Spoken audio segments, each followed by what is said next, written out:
سلوا التاريخ كم مجدا سطرنا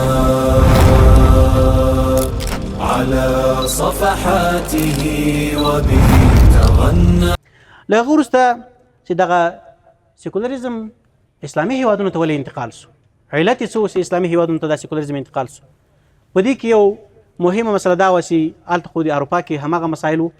په اسلامي نړۍ کې که تاسې پام وي کله چې د برطانیې په مشرۍ باندې د دښمنانو دا هڅې شروع کړي چې مسلمانان دي د اسلامي خلافت محروم کړي، دلته یې مختلف خوځښتونه را شروع کړل. هلته د عربیت تر نامه لاندې، دلته یې په ترکیه کې د ترکي قومیت تر عنوان لاندې اتاتورک او نورو. بالاخره دا خلکو ته د ټولنه کې داسې یو نفوذ برابر کړ چې دا خلکو په ټولنه کې یو نفوذ خور کړو او دا خلک با نفوذه خلک معرفي شو په ټولنه کې.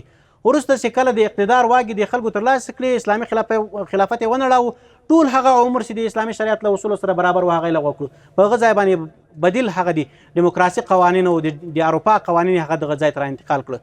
او د دې ترڅنګ نور مختلف لاملونه چې دلته هغه استعمارګرانو اسلامي نړۍ تر خپل اشغال لاندې ونیوله، هغه یې تر خپل بریدونو لاندې ونیول.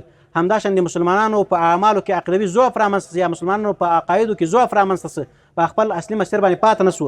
او همداشان دلته مستشرقینو هم خپلې هلې ځلې ونه سپمولې. مستشرقین په لنډ ډول به ووایي هغه څوک چې اوله وار اسلامي علوم زده کوي، اسلامي ختیځ علوم زده کوي او بیا بېرته د مسلمانانو په وړاندې هغه څخه استفاده کوي، دغو هم هلې ځلې شروع کړلې. همداشان مسیحي مبلغین یا نصرانیت ته دعوت کوونکو هم خپل هلې ځلې شروع کړې. او په دې ټولنو کې ځینې موجود اشخاص هم ورسره ملګري سو.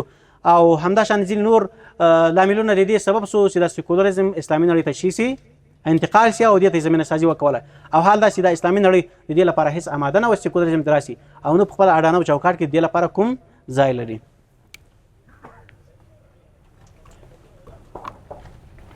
داسې اسلامي نړۍ ته کوم زیانونه او هغه ستونزې جوړې کړلې، تر ټولو لومړنی او هغه خطرناک کار چې په اسلامي نړۍ کې رامنځته سو هغه دا و چې شرعي قوانین په وضعي قوانینو باندې بدل سو. شرعي قوانین یې په وضعي قوانینو باندې بدل کړه. او همداشان دلته د الهي حاکمیت په ځای باندې د ولس حاکمیت مطرح سه. او همداشان دلته د فحشا لپاره خپله مستقیم کار شروع سو چې فحشا خوره سي، بېلاري خوره سي، د بېلارې ډلو هغه حمایت دلته راغی. دلته د هغه بېحدودو ازادي منځته راغله. بېحدودو ازادي دا کوم چې مو خبره پرې وکړه دا بېحدودو ازادي ده، دا ازادي نه بلل کېږي بلکې دا بېحدودو ازادي ده او دا په شریعت کې ځای نه لري. همداشان دلته یوازې اکثریت د حق معیار وګرځېده چې که یو شی اکثر سو هغه به حق وي ولو که هغه باطل شی هم وي.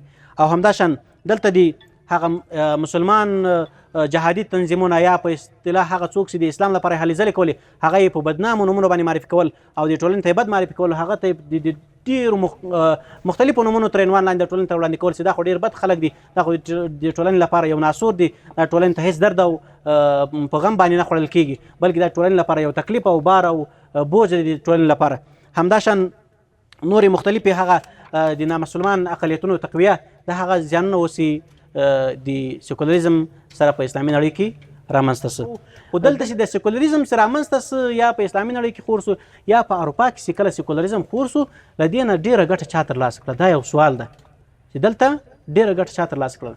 یهودان که تاسې پام کړی وي تل د پردې تر شا زیات کارونه سرته رسوي، مخامخ ډېر ساحې ته نه راځي ولې شا تر دوی ډېر غټ پلانونه طرحه کوي او د هغه څخه ګټې اخلي. کله چې په اروپا کې د ګډوډي رامنځته سوه او د خلکو دې ته کوشش کاوه چې ازادي راغله کې دلته له شا دوی پسې ولاړو، دا خلک یې د ازادۍ او ورورولۍ او د مساوات تر شعارونو لاندې دې ته سوقول چې د کلیسا څخه شي وکوي بغاوت وکوي. همداشان هلته د فرانسې د انقلاب تر شا ولاړو، بالاخره دا دواړه برخې بریالۍ سوې، د خلکو له کلیسا څخه بغاوت وکړو. په وروسته داسې څه موجود نه و چې د خلکو لاس پورې نیولی وای. نو دلته په ګډوډیو کې یهودو دا کار وکول چې خپل ځان لپاره د یهودیت د پرمختګ او ودې لپاره ډېر زیات کار وکول او بالاخره د اروپا زیاتره اقتصادي منابع د خپل کنټرول او لاس لاندې راوستلې. نو دغه زیاتره اقتصادي منابع چې کله د دوی لاس ته ولوېدلې دلته که تاسې پام دا اوس عملا ووینئ د امریکا هر جمهور رئیس راځي په اصطلاح دغه چې څومره د کمپاین د انتخاباتي کمپاین لپاره پیسې مصرفوي تر ټولو زیاته ونډه د یهودانو یې پکې د دې لپاره چې بیا د دوی نفوذ په دې خلکو باندې موجود وي. لکه دا اوس چې ټرمپ ته هره خبره وایي هغه ورسره مني چې هلته ټول هېوادونه راټول شي یوه پرېکړه وکړي د یې ویټو کې، ځکه دوی اختیار لري دغه 5 هېوادونه چې د ویټو اختیار لري او ټولې پرېکړې په خپل د یوازې سر باندې لغوه کولی شي. نو دلته په یوازې سر د یهودو سره ملاتړ کوي دا ټولې پرېکړې بېرته وننګوي.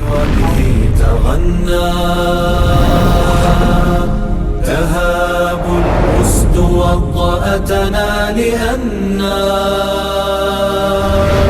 لغير الله كلا ما ركعنا.